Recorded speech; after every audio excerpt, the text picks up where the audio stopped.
Okay, when you hear the name Frankenstein, what's the first thing that pops into your head?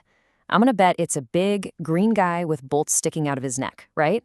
But what if I told you that classic image has almost nothing to do with the creature from Mary Shelley's original, game-changing novel? Today, we're gonna dig deep into this masterpiece to answer one of literature's biggest questions. Who is the real monster? I mean, just look at the difference here. It's pretty shocking. On one side, you've got the pop culture icon we all know, this lumbering, groaning brute. But on the other, you have Mary Shelley's actual creation, a being who is incredibly smart, well-spoken, who reads books like Paradise Lost, and asks these huge philosophical questions about his own existence. The story we think we know is really just a shadow of the real thing. So, to really get what's going on, we have to go way beyond the bolts. This isn't just some simple horror story about a monster on a rampage. Oh no, it is so much more than that. Shelley's novel is this deeply tragic and philosophical journey, and it's built from the ground up to make you the investigator. The whole point isn't the jump scares, it's that central question: who's the actual monster here? So, who was the incredible mind behind a story this complex? Well, the story of how Frankenstein even came to be is almost as unbelievable as the novel itself.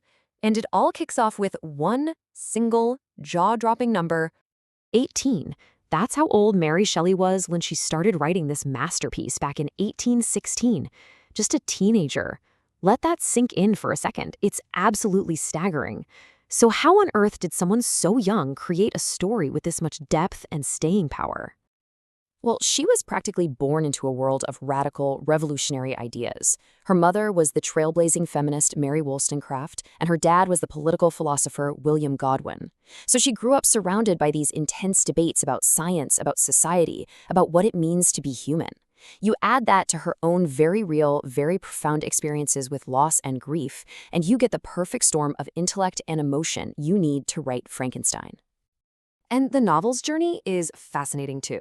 I mean, it all started as a simple ghost story contest during a summer vacation with Lord Byron and Percy Shelley. They were all inspired by the scientific buzz of the time, especially these experiments with galvanism, using electricity to make dead muscles twitch. Spooky stuff. It was first published anonymously, but Shelley later revised it, layering in even deeper themes about ambition and responsibility. The plot itself unfolds like a perfect five-act tragedy. It's a powerful chain reaction where every single disaster is a direct result of the one that came before it, and it all starts with one single terrible decision. It starts with creation. Victor Frankenstein, brilliant and obsessive, does the impossible. But what follows? Immediate abandonment. He's so horrified by what he's made, by what it looks like, that he just runs away. And that one single act of neglect, it's the spark that lights the entire fuse. Rejected by his creator, then rejected by literally everyone he meets, the creature turns to vengeance. That sparks this horrifying, escalating cycle of violence that leads, almost inevitably, to the final, tragic destruction of them both. And this brings us right to the heart of our investigation. We've got the backstory, we've got the plot, so now it's time to examine the evidence and finally confront that central question. So, let's open the case files. We've got three main suspects on the table. First up, Victor Frankenstein, the creator. And the case against him is, well, it's powerful. He abandons his own creation the second it comes to life, all because he finds it ugly. His selfish ambition for glory completely steamrolled any sense of responsibility. You can absolutely argue that Victor's moral monstrosity, his arrogance, his cowardice, makes him the true villain of the story. But then you have the creature himself. Look, he suffers immensely, there's no question. But he makes the conscious choice to murder innocent people. William, Clerval, Elizabeth, they did nothing to him. He doesn't just lash out blindly, he strategically uses psychological torture to ruin Victor's life. So from that angle, his deliberate, cruel actions, no matter where they came from, make him a monster too.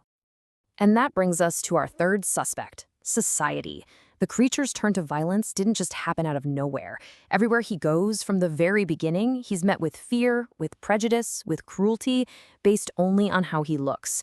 His first instincts are for kindness and companionship, but that innocence is beaten out of him by a world that refuses to show him even an ounce of compassion. So maybe society is the real monster for creating the conditions for his rage. Ultimately, here's the genius of the novel. Shelley never gives us an easy answer. She deliberately blurs that line to get at a much deeper truth. Monstrosity isn't about having green skin or bolts in your neck. It's about moral failure.